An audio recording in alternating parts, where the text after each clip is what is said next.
As you can see from my title, I'm going to be approaching the question of the role that the idea of God has to play in explaining the universe we see from the point of view of a scientist, a physicist, or a cosmologist, not the point of view of a professional theologian or philosopher.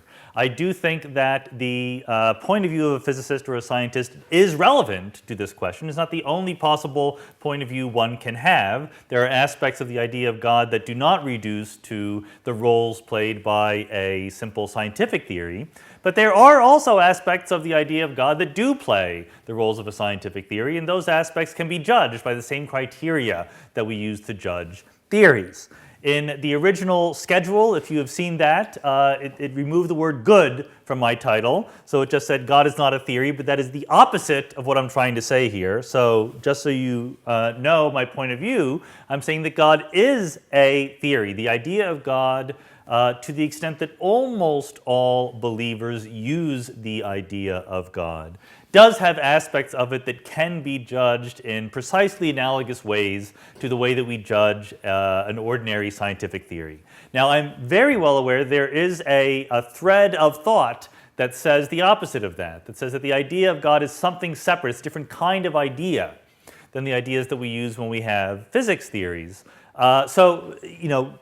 God is not reproducible or something like that. So I just want to get around that particular definitional problem by putting forward the idea of theory as something very, very broad. I don't want to pick some very, very specific philosophy of science definition of a theory. To me, a theory is just an idea about the universe that may be true or false, and that we should try to figure out how to judge whether or not this particular idea is true or false. One of the problems with God as a theory is that it is not a very precisely specified theory. That is going to be one of my points, is that even though we sometimes try to have God play the role of a physical theory, making predictions and explaining things, preserving some explanatory role, I'm going to argue that it doesn't do a very good job. Now, again, I will, even though I'm not a trained theologian, I certainly know that we have different conceptions of God. In fact, this is what I would argue is one of the check marks against God as a very good theory, is that if you try to say, well, here's why I don't believe in God, someone else will say, you just don't understand what God is. God is completely different than that. And I recognize that. I will try to at least explain which versions of God I am talking about. I can't guarantee they're your favorite versions of God. We can pick out three. It's not an exclusive list: passive, active, and emergent conceptions of God. And what I mean by this under passive is the kind of roles that are given to God going back to some of the ancient Greeks, going back at least to Aristotle, a sort of philosophical role for God as something that helps explain, helps sustain the universe. An unmoved mover, a first cause, a necessary being, various philosophical notions that are not necessarily empirical in the same way that scientific theories are. This kind of God is one that just is something that we need in this conception to make sense of the universe, not something that necessarily is going around poking around in the universe and intervening it and changing the physical laws. The active conception of God is a more personal idea. Often people will define God as a kind of person. Just as often they will say that God is not a person. But there's this conception of God as someone who cares about life here on earth, cares about human beings, cares both in the sense that, he wants us to succeed, but also sometimes he judges us, and sometimes a little harshly. It depends on how far you want to go, but God will pass down moral guidance, will set up an afterlife for you that you'll be sorted once you die, and so forth. There's various uses that this sort of more active God has to perform. And finally, there's what I like to call an emergent idea of God, which is to say that God not as a fundamental category, but God as a way of talking about aspects of the universe that you could also choose to talk about in different ways. God is the laws of nature. God is the orderliness of the cosmos. God is the universe itself, or God is love, or God is our feeling of awe and transcendence as we approach the universe. And these different conceptions of God have different justifications for them. The passive notion of God just in the background can be attempted to be justified on purely logical grounds, just by thinking about how the universe might be. The more active conception of God is going to be essentially an empirical argument, that the best way to explain the universe we see is to imagine that God is doing these things in an active sense. Whereas the emergent idea of God is a more rhetorical move. And I don't mean that in any disparaging way. It's a way of talking about the universe that we see. So I'm actually not going to be talking about this third category. My personal belief, for those of you who are fascinated by it, is that I don't see any need to talk about the universe in that vocabulary. But if you want to, I won't stop you. What I'm more interested in for the purposes of this talk are the conceptions of God that introduce God as a separate metaphysical category that we have something to do with. And I'll start with these more philosophical, metaphysical arguments in favor of God. I think that as a scientist, the second category is more relevant, but I do have to get this one out of the way before we can move on to the second one. So what does it mean, and what is the role played by God as an unmoved mover, as an Aristotelian first cause, God as a necessary being? Very often if you ask theologians, how would the universe be different if God did not exist? They will say, I cannot imagine a universe in which God does not exist, therefore I cannot answer that question. To me, as a scientist, there's a huge problem right from the start with this kind of reasoning, which is that the whole strategy is one based on some a priori metaphysics. That is to say, this is very much armchair philosophizing in the best sense of the word, sitting down, thinking about all the possible ways the world can be, and concluding that those ways must somehow involve the idea of God. There's no step in that process in which you actually go out and look at how the universe actually is. You don't need to in this way of thinking about it, because you can just argue logically that God must be part of the universe. It is my firm belief that this kind of reasoning has never taught us anything true and interesting about the actual world. That is not to say that armchair thinking without going out and looking at the world is not useful in any way. It's extremely useful. Mathematics, logic, other branches of philosophy and formal inquiry are not empirical in nature. They don't involve going out and looking at the actual world. They reason in an a priori sense, but they also don't reveal interesting truths about the actual world. Mathematics reveals consequences of axioms. You say, I have a certain axiomatic structure and I derive theorems on the basis of that. It doesn't tell you which axioms are possibly true. If you want to actually figure out our universe, does it involve some notion of God, that is an actual fact about the specific universe in which we live. And I personally don't think that this a priori kind of reasoning is ever going to get us there. But let me take it seriously for just a little bit and sort of give you my feelings as a scientist about this. How would we refute the claim that God is a necessary being, for example? And I should also admit that I'm happily conflating all sorts of ultimately different kinds of a priori metaphysical arguments: first cause, prime mover, necessary being. These are all subtly different in ways that I'm going to completely ignore, so sorry about that. They have a similar flavor, and I'm going to treat them similarly. So if you did believe that God was a necessary being, that you literally could not imagine a universe in which God did not play an important role, in order logically for me to refute that belief, all I need to do is to invent a universe in which God does not exist. If you say that all swans are white as a logical fact, all I need to do is show you one black swan to show that your logical argument can't be right. So all we need to do is invent a universe that God does not play a role in, and that would improve your imagination enough so that you could imagine universes where God was not important. I claim that it is not hard to invent universes, possible universes, hypothetical universes, not necessarily our own, but universes that are self-contained, consistent, coherent, and in which God plays no special role, no role at all. So here's a universe. Apologies for the math. This universe is three-dimensional space evolving in time, and in that space there is one particle. That is the whole universe. This particle moves according to Newton's laws of motion under the influence of some potential energy. So here's space, there's time, there's our particle moving. It has an equation of motion. And this goes on forever into the infinite far past or the infinite far future. I claim this is a logically conceivable universe, that you can't stop me from imagining that this is the universe. It's clearly not our universe. I'm not trying to claim that there is some complicated transformation that makes our real world look like this. But this could be a universe, and there's no God in this universe. There's just a particle moving. If you want a slightly more realistic example, here is a universe that I think might actually be right. I replace, instead of three-dimensional space, I have a space of states, which is some Hilbert space, that is to say, some quantum mechanical space of possible states, a space of wave functions, if you like.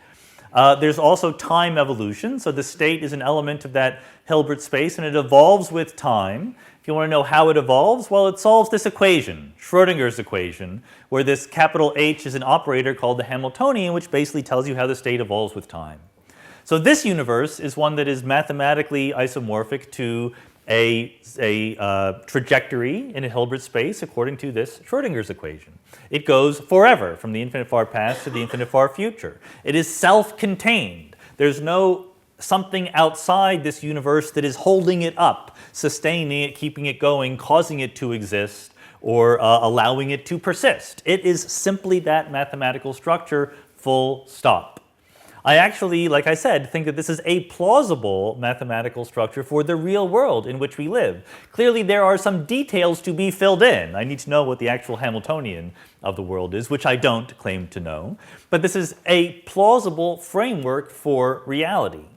And just to give you a final idea of what kinds of universes I'm thinking about, here is a world, a universe. It's one point. This is actually bigger than a point because it's hard to show you a point, so this is a circle. But imagine a mathematical structure that is isomorphic to a single point.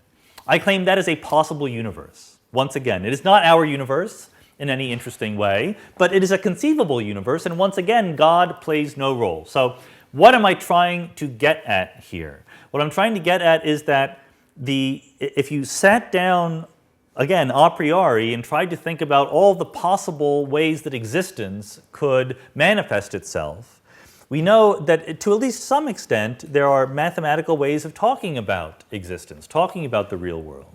I can easily imagine self-contained and consistent mathematical structures in which the notion of God or necessary beings or first causes play no role whatsoever.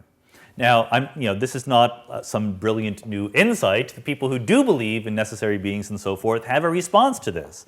They will say, sure, you can imagine that, but they're not really legitimate possibilities for what the world can be like. And that's because there's no explanation, fundamentally. There's no reason why the world is like that. That the role of God is to ground why this world rather than some other, or indeed, why this world at all, why a world at all. So the response to my examples would be, sure, you can mathematically write those down, but you haven't explained why that would be the universe. And my response to those arguments is, so what? Who is to say that I'm supposed to explain why there is a universe? You might prefer that there be an explanation as to why this universe rather than that universe, but you can't prove logically that there must be some explanation. The universe could just be. That is the fundamental disagreement between people who believe in a metaphysical notion of God and the more empirically minded scientists. So let me flesh that out just a little bit. Just because we have a universe, is it necessarily true that there is some explanation or reason or cause? I think that the reason why you'd be tempted to think that is because in our actual universe, you associate causes with events. Things happen, you go, I can explain to you why that happened. Here is the reason why. Now, there's two things to notice about that. One is that there are very often multiple different sounding reasons that you could give for a single event. Why did this football team lose their match? Well, because the goalie let in that goal, or well, because they were ill prepared, or well, because space-time is four-dimensional. I mean, there's many possible reasons you could give. What counts as a reason depends on the framework in which you are speaking. Reasons are not existing once and for all uniquely all by themselves. They appear within contexts. And the context in which the whole universe appears is different, whatever it might be, than all of the contexts in which things inside the universe appear. Even if it were true, and I don't think that it is true, but even if it were true, that everything inside the universe can be associated with a reason or a cause, that doesn't mean that the same thing applies to the universe itself. It may or may not. And so the second point is that you might want to invent a principle. You might want to invent a way of thinking, the principle of sufficient reason or something like that, that simply demands that things have explanations, that nothing that occurs does so without a reason why. But my response to that would be, why? Why is it necessary that everything have a reason why? And you could give an argument. You say, well, when I look at the universe, everything that happens has a reason why. But the point is that you're now taking your metaphysical argument and turning it into an empirical one. Why is it necessary for things to have reasons or explanations? Well, I see that things have reasons or explanations, but that doesn't mean that you can simply draw the conclusion that everything that happens must happen for a reason. The example that I like to use is conservation of energy, because conservation of energy is something, well, you look around, you see a lot of different things happening, a lot of different processes, dynamical happenings in the world, and you go, look, every single time I can associate a number, the energy, which is constant over time. It doesn't change in the process of this dynamical event. So I invent a law of nature, conservation of energy. But the point is, the logic is not, I see that energy is conserved, therefore energy is conserved. The logic is, I see that energy is conserved, therefore I make a hypothesis. I imagine that energy is actually conserved, and then I go out and test that hypothesis. It's an empirical one. I look for a logical foundation in the basis of some wider theory, and I actually do tests. There are experimental tests of energy conservation. It might be wrong. Likewise, if you see that everything in the universe happens for a reason, which I don't think is actually true, but even if you saw that, you would at best be able to say, therefore, I hypothesize that perhaps everything happens for a reason. Perhaps, therefore, the universe has a cause or a reason, but that's not simply a metaphysical demand. That is an idea that you should go out and test. So it goes back to being an empirical claim and should be evaluated accordingly. As just one more example, there's something called the Kalam cosmological argument that begins by saying that everything that has a beginning has a cause. And therefore, it says the universe has a beginning, and it then says the universe has a beginning, therefore the universe must be caused. But the response to this is, maybe not. I don't even need to say, no, it's not true that everything that has a beginning has a cause. All I need to be able to say is, maybe there are things that happen without causes. It then becomes an empirical claim that I need to go out and judge, just like I judge every other scientific theory, just like conservation of energy. So the conclusion of this kind of reasoning is that we should think about God as an empirically testable hypothesis, not as something that is completely a priori. Even the purported metaphysical arguments that God is necessary ultimately come down to contingent empirical claims. So what we should actually be asking is, does including God in our ontology, does having God play a role in our conception of how the world works, give us the best possible theory on conventional scientific grounds? Now, admittedly, we don't understand what those conventional scientific grounds are with perfect clarity. The idea of what is the best possible explanation for something, even within science, is a bone of contention. But I'm not going to get into that in any detail. I think we all sort of know it when we see it when it comes to what makes a good scientific theory. We're looking for something that is a simple, coherent theory that explains the largest amount of data. And when it comes to that, it's not hard to imagine aspects of the observed world that you might say the best possible explanation for this observed phenomenon is the existence of God. Historically, that has certainly been true. So motion is one of them. Remember, one of Aristotle's conceptions of God is an unmoved mover. And this is the one, when I was an undergraduate at my Catholic university taking all those religion courses, made the least sense to me. And it took me years later until I finally figured out why it made no sense to me, why you needed to have an explanation for why things are moving. And the answer was that in an Aristotelian metaphysics, you're basing what happens on an Aristotelian physics, in which motion is something that needs to be explained, right? In Aristotelian physics, in order to get something moving, you have to push on it and keep pushing on it. And we see things moving all over the place, so there must be something doing some ultimate pushing in some sense.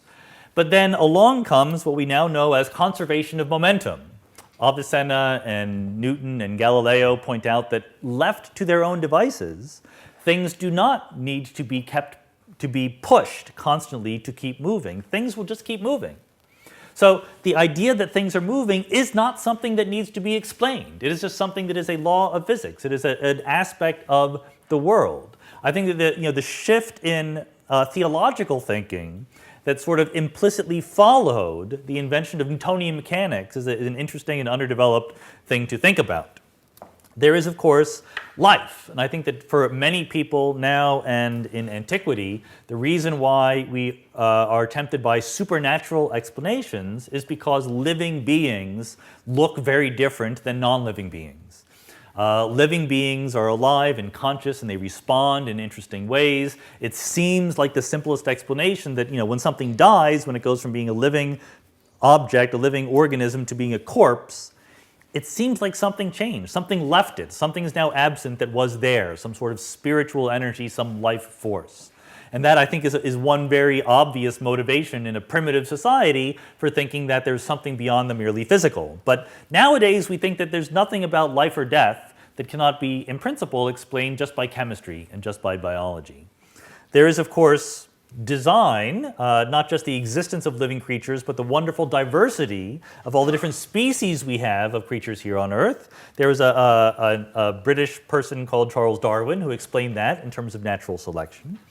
And nowadays, we're still left with some unanswered questions. There's the question of consciousness. What makes a person have a feeling of what it is to be themselves, to reflect, to think about things? I am hopeful that neuroscience is addressing and will continue to get better at understanding what consciousness really is. I'm not a professional neuroscientist. I'm not going to talk about that. But given the empirical success of science in giving naturalistic explanations for features of the universe, I see no obstacle to that happening in the case of consciousness.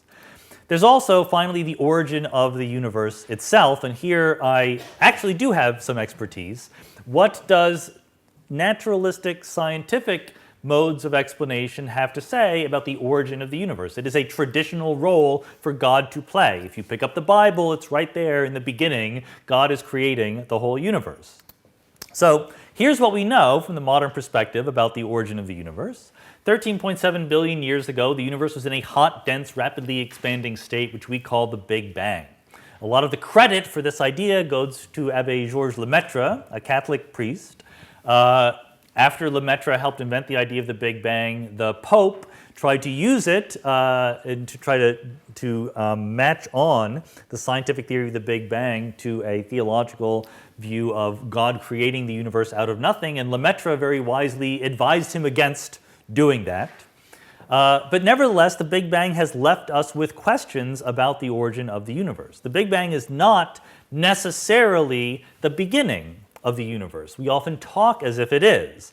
But what we're really doing when we talk about the Big Bang as being the beginning is we're using a theory to draw a conclusion when we have no right to believe what that theory is telling us. That theory, of course, is classical general relativity, Einstein's theory of space-time and gravity. If you extrapolate in classical general relativity back to the Big Bang and keep going backwards, you hit a singularity. A moment when the curvature of space-time, the expansion rate, the energy density are all infinitely big. So in classical general relativity, you would say that is a boundary to space-time. That is a point past which you can no longer go. However, we have absolutely no reason to think that classical general relativity is an appropriate and correct description of what is happening near the Big Bang. We should not think of the Big Bang as the beginning of the universe. We should think it as the end of our understanding of what is happening. We need to do a better job, at the very least, the theory of quantum gravity, before we can actually draw conclusions about what happened at that moment. Right now, it's better to simply say we don't know. We can, of course, say, can we possibly know? Is it possible to imagine theories of the universe in which the beginning of the universe is explained? Or do we need to hold that idea separate, giving it an opportunity for God to sneak in there and play a role? So I don't know what the right theory of the origin of the universe is, but I have no shortage of plausible theories. So let me just give you some of them. One is that the Big Bang really is the beginning, that the universe was in some sense created from nothing. Stephen Hawking obviously very famously has promoted this idea for a long time. But it's not the only one on the market. There is the cyclic universe, a universe which the Big Bang is just a phase that the universe goes through, that it expands and collapses again and bounces an infinite number of times. There is eternal inflation. Joe already talked about inflationary cosmology, the idea that from a very tiny patch of space, a negative pressure fluid can force the universe to accelerate a huge amount and grow greatly in volume. Well, it turns out that that can happen forever, and you can go from one little universe to many, many little sub-universes, and that can, again, happen an infinite number of times. There's also my favorite idea, which is that this kind of thing happens, but it happens in both directions of time. So that there's some point in the universe which is sort of a middle, and to the right and to the left of that, the universe grows and gets bigger and creates many little offspring universes. Any one of these models is, like I said, self-contained. It tells you the whole story of the universe. There is no external influence that is bringing the universe into existence. I'm not advocating any one of these models as correct. I'm merely pointing out that there's absolutely no reason to fall on our swords and say we need some help to explain the origin of the universe outside conventional naturalistic explanations. We don't need God to explain the origin of the universe. However, it's still possible that God is a better explanation than any of the purely physical, naturalistic ones that I was just talking about, so we should be judging God by the same standards that we judge all the other theories. In my personal opinion, the best argument on the basis of empirics in favor of the existence of God comes from the fine-tuning of physical parameters in our universe. It seems to be true that if you look around in the universe, we characterize what's going on by various numbers, the energy density on average, the expansion rate, physical parameters like the mass of the electron and so forth. It seems to be the case that if you changed many of these numbers by an appreciable amount, things would be very, very different. I said that weakly enough that it's almost certainly true. If you change the mass of the electron by a substantial amount, things would be very, very different. It is plausibly true that for many of these numbers, if you change them by an appreciable amount, life would not possibly exist.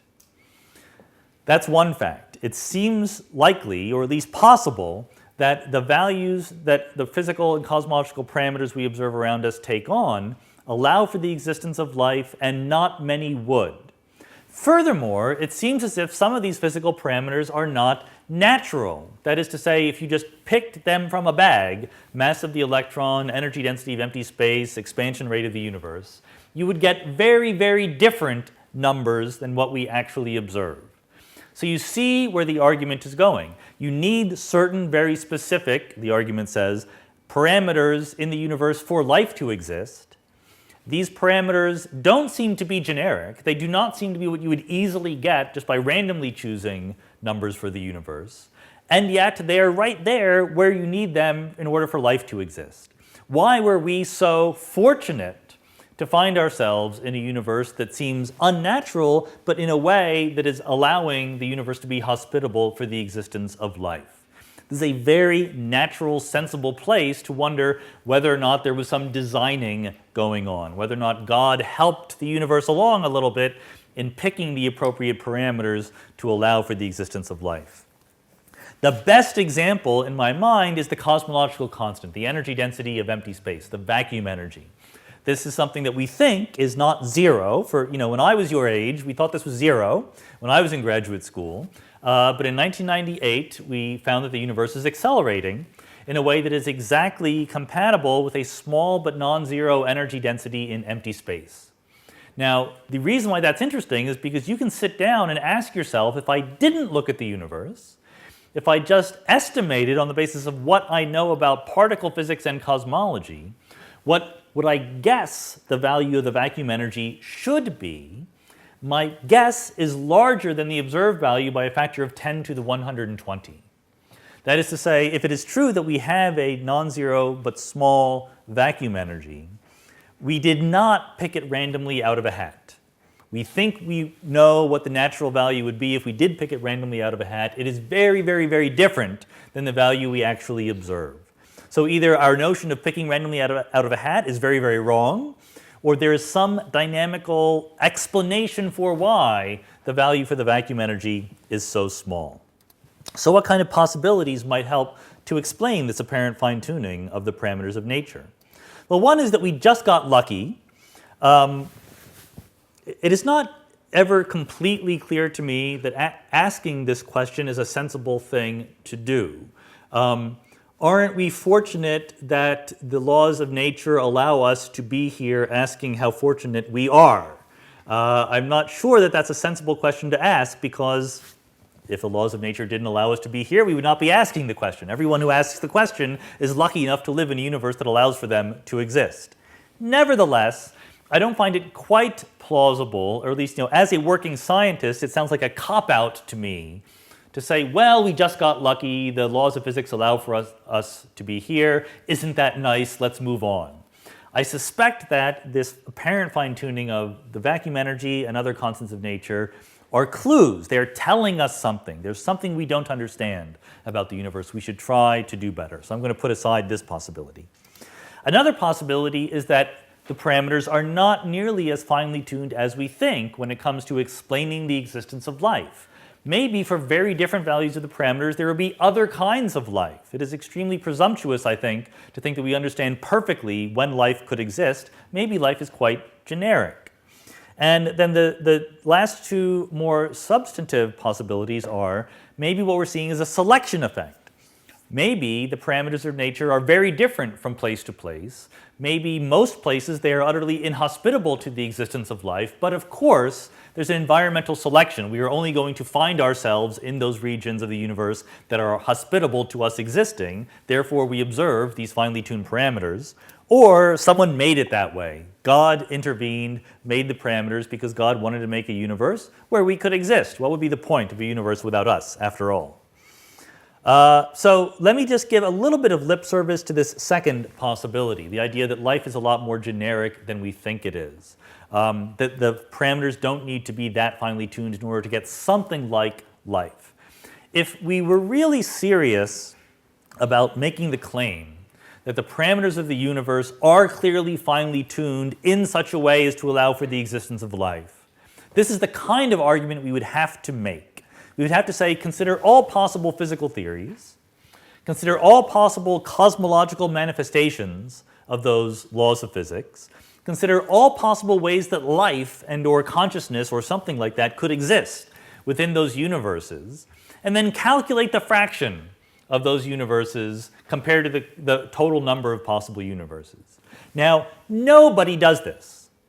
Religious people who want to argue that fine-tuning is evidence for God don't do this. Physicists and cosmologists who want to argue that the multiverse is necessary to explain things don't do this. Nobody does this because it's wildly impractical. Our knowledge of all possible laws of physics isn't anywhere close to allowing us to make this argument. And the scientists are just as guilty of this as any of the theologians who want to use this as evidence for the existence of God.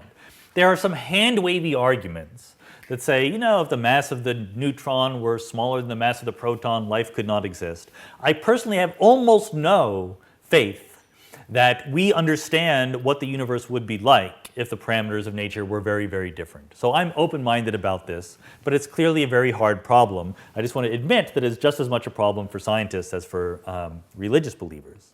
Okay, so let's go on to the multiverse. The multiverse versus God. Let's see if we can actually adduce evidence for or against the existence of God from the fact that the parameters are nominally finely tuned. And here, just to make things look sciencey, we use Bayes' theorem. Bayes' theorem is the way that we take our expectations for what should be true and update them on the basis of evidence that we attain about the universe. So what we mean is that we have some observations, some data, D, and we have a set of possible theories that might be true, T sub I, and then we define different ways of attaching probabilities to these theories being true. So P of x given y is the probability that x is true once we have found out that y is true. And then very crucially, we have the prior probability for a given theory. We need to say that not all theories are created equal. we give a larger prior probability to the theories that seem more powerful, more simple, more elegant. Theories that require a lot of special pleading and fine-tuning are given smaller prior probabilities. That's just the way that science works. And then Bayes' theorem tells us that once we observe our data, the probability we assign to our theory being the right explanation for that data comes from taking the prior probability that theory was true before we got the data and then multiplying it by the probability that the data would be true in that theory. So if the theory is true, what's the chance that the data is going to happen? That is the probability that the theory is true given that we've observed that data. And this is just a normalization factor on the bottom. So basically all this is telling you, the thing you need to keep in mind is that when we're judging our theories, we need to calculate two numbers. We need to calculate the likelihood that theory was right even before we looked at the universe. Then we have to update that likelihood by saying, now that we've looked at the universe, how does that probability change? So let's apply this notion to both God and the multiverse, starting with the multiverse, the idea that in many different regions of space, laws of physics are very different. We find ourselves only in the hospitable regions of space. So most people agree that the probability that life could exist if the multiverse is true is substantial. It is close to 1. If there really is a multiverse that is very, very big, that has all sorts of things going on, then somewhere there life is going to be able to exist, and any people that are talking about this universe are going to exist in those little sub-places where the life exists. That's more or less uncontroversial among people who are both pro and anti-multiverse. The controversy is on what prior probability we should give to this theory. This is our judgment on how good a theory the multiverse is in the first place. Should we penalize the idea of the multiverse because it is not simple, it is ontologically extravagant? You're imagining all of this stuff that you will never observe, even in principle, just to explain a few parameters in our little patch of observable universe. So this was put forcefully by Richard Swinburne, a theologian, who says to postulate a trillion other universes. A trillion is amusingly tiny compared to the actual number of universes that we generally do postulate. But to postulate a trillion other universes rather than one God in order to explain the orderliness of our universe seems the height of irrationality. So height of irrationality is a fanciful way of saying that the prior probability should be very, very small. Swinburne is saying, look, you're just postulating many unseen entities to explain one or two features of your observable world. That's not good science, is what he is saying. Of course, the problem with this is that one does not postulate trillions of universes. That is not the way it works. The multiverse, and this is the crucial point, the multiverse is not a theory. The multiverse is not something that people sat around and said, hey, you know what would be neat is there were like 1 billion universes or 1 trillion or 10 to the 500 different universes. Wouldn't that be interesting? That is not how the idea came about. Rather, the multiverse is a consequence of other theories. So it's not that you postulate 1 bazillion different universes, it's that you postulate a small set of possible laws of physics. And these laws of physics predict the existence of many different universes. In the early 1980s, Vilenkin and Linde and others invented what we call eternal inflation. That if you believe inflation is possible, inflation is a very well-grounded physical scenario. We don't know whether it's true or not, but a very plausible scenario for explaining the observed homogeneity and isotropy of the universe. What Vilenkin and Linde showed is that if you believe that, then in a wide swath of possible inflationary models, inflation never ends. It ends in some region of the universe, but elsewhere it keeps on going, and it keeps creating new regions of universe. It's not something that you need to put in. It very generically comes out of your attempt to explain the observed homogeneity of our universe. Then in the late 1990s, string theorists realized that as you go from 10 or 11 dimensions of space-time, that string theory posits, down to the 4 that we know and love, you can do that. But if you can do it in one way, you can do it in 10 to the 500 different ways. And all of these different ways to compactify the hidden dimensions of space give us different low-energy laws of physics. This is called the string theory landscape. All sorts of different possible parameters that you can imagine getting, a huge, huge number of them. So string theory says that the laws of physics could be very different from place to place.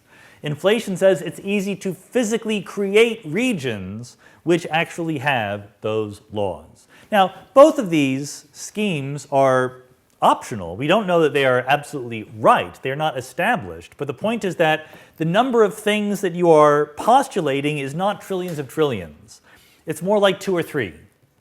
You don't argue against statistical mechanics of the atmosphere in this room on the basis of, gee, you need a lot of molecules in this room to explain this. You don't count theories, you don't count against theories because of the number of elements in a certain set that the theory invokes. You don't say that the integers are ontologically extravagant because there's an infinite number of them. It's a simple pattern that generates all of the integers. There's only a small number of kinds of molecules of air in this room. There's only a small number of physical principles that underlie the multiverse. The way to judge the likelihood of the multiverse scenario is just to judge the plausibility of inflation and string theory, or some different ways of getting the same kind of thing. But once you have these dynamical laws, you get the many, many, many different regions of the universe. You don't separately postulate them. They don't count as a strike against the theory. So I would conclude, so I don't know what the answer is here, that what we're trying to get here is what is P of multiverse? What is the a priori probability you should give on the possibility of a multiverse existing? I wouldn't say it's close to 1 necessarily, but I wouldn't say it's 1 over 10 to the 500 either. You don't decrease the probability every time you add a new universe. You decrease the probability, the conceptual complication of your theory every time you add a new idea. And by that measure, the multiverse might not be of order almost probability 1, but it's not vanishingly unlikely either. It's something that is very sensible to consider.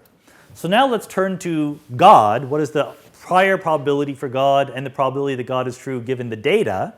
So I'm going to talk about the prior probability later. Let's talk about the probability that God is the best explanation of the data that we see. Given that God exists, do we expect to see this kind of universe? So I have no trouble believing that if God exists, then life should exist. I am willing to grant the God theorists that the kinds of gods that we're talking about here are the kinds that would make it possible for us to exist. I don't think that that is a difficulty. It's the other data, the data other than the fact that life exists, that gets God into trouble as a hypothesis. And this is a very, very difficult thing to do right. What we're trying to do here is ask ourselves the question, if we didn't know anything about the actual universe, but we had a theory that says that there's this thing called God that created the universe, that cares about us human beings, that has a large or infinite amount of power and so forth, what do we expect the universe to be like? It's very hard to do this because God is a little vague, frankly. God does not make unambiguous predictions, and we know what the universe looks like, so we tend to say, well, God would do it just like that, just like we see the universe looking. But that is not at all fair. We need to answer as honestly as we possibly can, what would we expect the universe to look like if God were responsible for it? So my favorite example of this is the low entropy of the early universe. This was the subject of the last Oxford mini-course on philosophy and cosmology, the arrow of time. In the modern conception of the arrow of time, we understand that the microscopic laws of physics are perfectly reversible, the same running forwards and backwards in time. But the reason why macroscopic physics has such a pronounced directionality is that there's a boundary condition in the early universe. It has a much, much lower entropy than it would if you, again, picked the universe randomly out of a hat. A lower entropy by a factor of about 10 to the minus 10 to the 120. So this is not a typo. So the cosmological constant is fine-tuned 1 part in 10 to the 120. This is 1 part in 10 to the 10 to the 120. So this is enormously more fine-tuning involved to explain the low entropy of the early universe. And crucially, the cosmological constant, the vacuum energy, you can make the argument that if it were larger by a couple of orders of magnitude, that life would not exist. I'm not sure I buy that argument, but you could make that argument.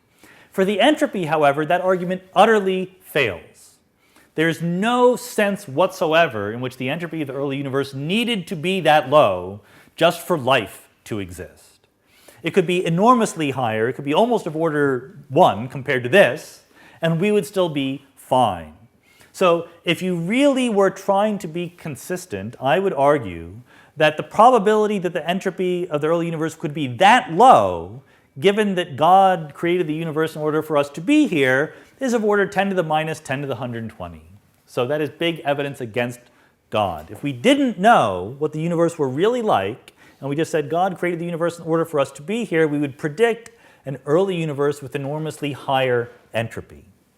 Another way of saying this is, here is the Hubble Ultra Deep Field. This is what you get when you point your camera at the sky and just take a picture. If your camera is attached to the Hubble Space Telescope, you see all of these little blobs, each one of which is a galaxy comparable in size to our Milky Way galaxy. So every one of these galaxies has billions of stars, of order 100 billion stars. There's 100 billion such galaxies in the universe. None of them are necessary for us to exist here on Earth. If you were just going to make the universe and you were going to solve fine-tuning problems enough for life to exist, there's no reason to make any of these galaxies. All of the matter, all of the degrees of freedom in those galaxies should be in thermal equilibrium. If you're going to claim that your explanation for fine-tuning is that God made it that way in order for life to exist, you strongly predict that this should be blank, or at least just a chaotic mess. It should not have all of these other galaxies in there. And I know that many religious believers would look at a picture like this and go, oh my goodness, the glory and stupendousness of God's creation. I look at a picture like this and say, how in the world can you think that the reason for this is to let us be here? We are very tiny compared to a very big universe. So there's of course responses to this kind of argument. People have thought of it. They say, well, maybe you can't make us. Maybe you can't form our solar system without forming all of those other galaxies and so forth. This is just false. Everything we know about physics tells us that none of those other galaxies is necessary to explain what we have in our neighborhood here. So you say, well, maybe the reason why you get all those other galaxies of this really lower entropy than you ever needed is because God is sort of procedurally thrifty. God does not just make, so remember, it's God we're talking about. God would have no trouble making just the Milky Way if that's what God chose to do. But you might say, well, God wants to play by his own rules, so God plays by the laws of physics, so God makes use of some physical mechanism for universe creation, which as a byproduct of making conditions that allow for us to exist also make 100 billion other galaxies. So that is plausible, but you see what's happening. You see that by trying to explain this feature that we would not have predicted, we are pushed to create an essentially physical, naturalistic, scientific explanation. We are removing all of the usefulness from God. We're saying that the reason why the universe looks like that is because there's some physical mechanism that makes it look like that, and that's what God used. But that's a story I can tell without invoking God at all. There's a physical mechanism that made the universe look like this, and then I can just stop. So the advantage that you might have had in invoking God in the first place has gone away. This kind of argument that a priori you would not have expected the entropy of the early universe to be so low if God were the explanation is the same kind of argument that has been used to argue against God for millennia now. The probability that if God really exists, the world wouldn't look like that is what we're talking about. This is the problem of evil. If God existed, we wouldn't expect there to be evil. This is the problem of random suffering. Even if you argue that evil is necessary for free will and human choice and so forth, there's no reason to, have natural disasters strike down innocent children or anything like that. God could prevent that from happening. It's not what you would expect a priori. My favorite is the problem of instructions. If I didn't know what the universe were like, but I thought that the universe were designed and created by a caring, omnipotent God who wanted us to do well, the first prediction I would make would be that God would explain himself to us very clearly. As a textbook author who has read his Amazon.com reviews, I would expect God's textbook to be perfectly clear. It might not be easy to follow the instructions, but I would know what the instructions were. It would have been very easy for God in some holy scripture to give us some clues, to say, matter is made of atoms. The universe is billions of years old. People of different races and sexes and genders and sexual orientations should be treated equally. Governments should derive their power from the consent of the governed. A whole bunch of things that God could have told us, and chose not to. And that's a prediction that I would have made otherwise. Finally, I like to say it, this is one way I like to say it. Imagine you're a theologian in a world where there wasn't evil or random suffering and where God had given perfectly clear instructions. There were holy scriptures that said, be nice to each other, blah, blah, blah, blah.